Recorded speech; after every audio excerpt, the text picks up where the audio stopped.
Welcome to Human Rights Asia Weekly Roundup. In today's program, another human rights defender arrested in Bangladesh. Special focus on sexual violence in Asia. Labor rights demonstration in Indonesia. Sri Lankan mass grave evidence sent to China. Rights defender Father Josephus Dijon dies in the Philippines. Long march in Balochistan continues. And Asian parliamentarians meet to discuss torture. Stay with us for more on these issues. Welcome to Human Rights Asia Weekly Roundup. I'm Anjuman Ara Begum. The AHRC has received news that another prominent human rights defender has been arrested in Bangladesh. Mr. ASM Nasiruddin Ilan, director of Bangladeshi human rights organization Odhikar, was detained by the Cybercrimes Tribunal of Dhaka on November 6. Mr. Ilan has been charged under the Information and Communication Technology Amendment Act for publishing a fact-finding report on the government crackdown of a pro-Islamist demonstration which takes place in Dhaka in May this year.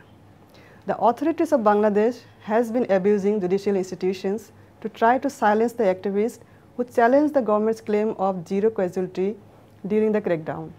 In contrast to the government's claim, the Odhikar fact-finding mission documented evidence of 61 killings during the crackdown. In August, Elan's colleague Adilur Rahman Khan, secretary of Odhikar, was detained for 62 days on the same charge before he was granted bail by a High Court bench. The Asian Human Rights Commission has demanded the immediate release of Mr. Ilan.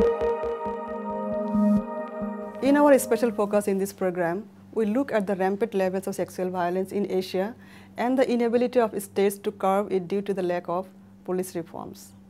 We start in India, where the shocking incident of gang rape reported from Delhi on December 16 last year is the most talked about sexual violence case globally in recent times. This incident saw people from all walks of life converge demanding an end to sexual violence in India.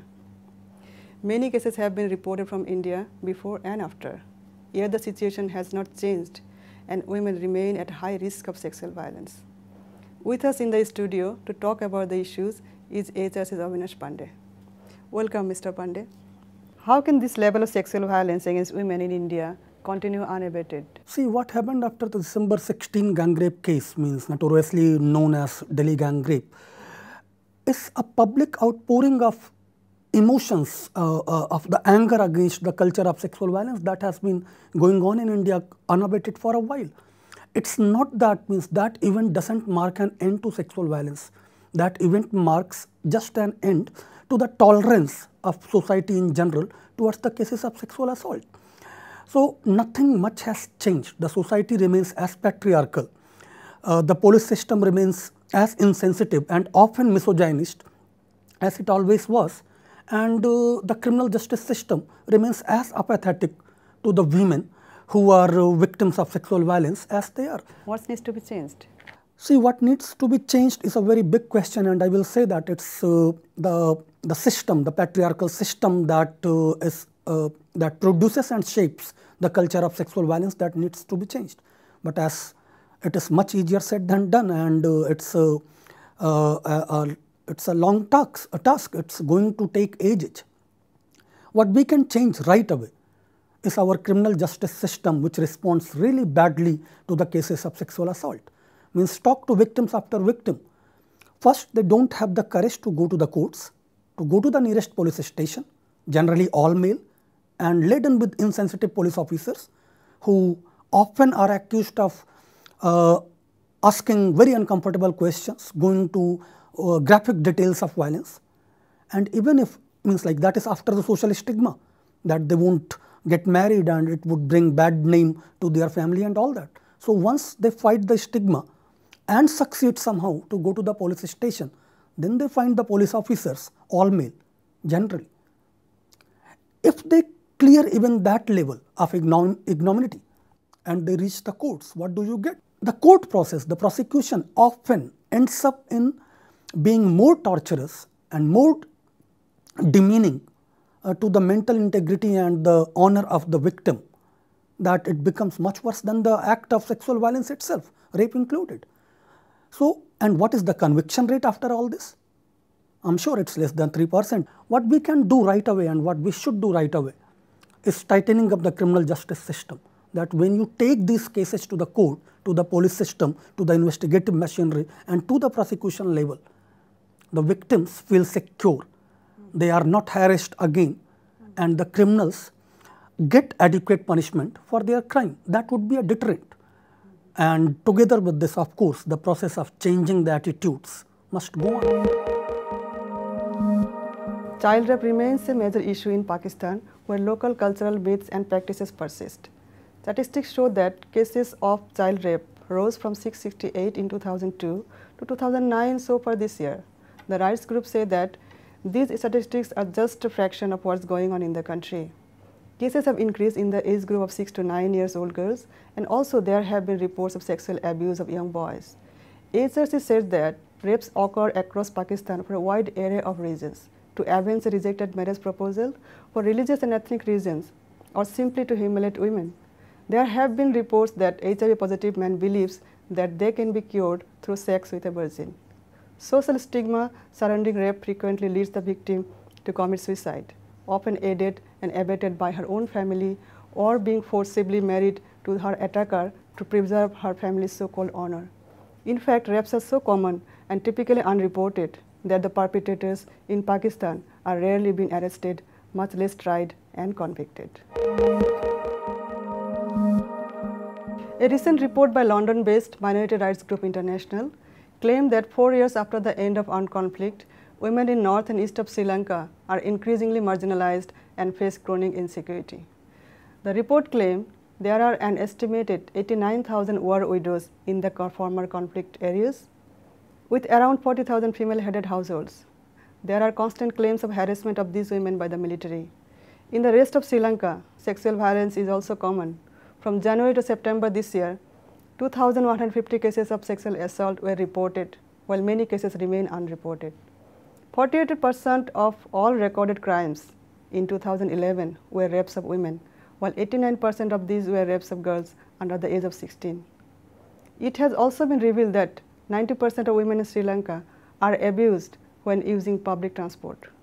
The AHRC says that the main cause of state failure to prevent these crimes against women is the collapse of criminal justice system in Sri Lanka. In Bangladesh, sexual violence is a matter of serious concern for women of all ages. Incidents of sexual violence take place in a wide variety of places, such as at home, in the workplace, on public transport, marketplaces, educational institutions, sports centers, and not least in police stations. One of the most important failures of the state in curbing the crimes of sexual violence is the policing system of Bangladesh. The police are one of the most inefficient and corrupt agencies of the state and act on behalf of the ruling party instead of serving the common people or upholding law and order. AHRC says that the police in Bangladesh do not have the required skills and resources for investigating a crime. They often indulge into corrupt practices and try to settle the cases outside the legal system, manipulating the investigation. Other departments that contribute to the investigation process, such as the forensic medicine experts, are afraid of police who systematically use torture. Urgent and thorough police reforms are required to facilitate the process of administering justice for crimes like sexual violence or any other type of crime. A national labor protest was held in Indonesia on October 31st and November 1st. The Confederation of Indonesian Workers Union claims that over 1.5 million workers in 17 provinces across Indonesia participated in the protest, which calls for an increase in the minimum wage, the abolition of outsourcing, and the enactment of a law on domestic workers. In Bekasi in West Java, the workers' peaceful protest was violently dispersed by a member of a youth organization called Pemuda Pancasila. The violent clash resulted in the injuries of at least 17 workers. 3 of them are in critical condition as they were stabbed, dragged on the street, and slashed with an axe by the youth organization's members. An investigation conducted by human rights and legal NGOs revealed that the attack was conducted with the full knowledge of Bekasi District Police. The AHRC earlier spoke to Said Iqbal, the president of the Confederation of Indonesian Workers Union. Jadi orang-orang sudah disiapkan, beberapa hari sebelumnya sudah mulai ada pressure, tekanan, teror dalam bentuk polisi membiarkan orang membawa parang, orang membawa kampak, orang membawa pedang, orang membawa balok kayu yang besar berkeliaran, konvoi dan di depan polisi. Itu sudah ada teror dari awal-awal sebelum dilakukan mogok nasional. Dan pada saat mogok nasional, polisi pun, Polres Kabupaten Bekasi, itu membiarkan orang membawa pedang, orang membawa kampak, orang membawa samurai, orang membawa golok, membawa balok yang besar, terjadi pembiaran. Padahal mogok nasional ini adalah sah secara konstitusi. Last week, a magistrate ordered the samples of skeletal remains found in a mass grave in Matale in central Sri Lanka to be sent to a laboratory in China for carbon testing to determine the possible date of burial. The remains of 154 persons were discovered in the mass grave in November last year. The lawyers of the families of disappeared persons who claim that the remains may be those of their relatives objected to the remains being sent to China, as the legal system of the country is different to the common law tradition existing in Sri Lanka. The lawyers requested that, following the usual tradition, the remains should be sent to India or the United Kingdom. The magistrate overruled their objections. Initial examinations carried out by the Sri Lankan experts determined the dates of the burial from 1989 to 1990, a period which is known as the period of terror in Sri Lanka, when around 30,000 people disappeared. There is fear now that the government is attempting to sabotage the inquiries, as there is suspicion that these are the remains of the persons killed by the military from a nearby camp. And now to the Philippines.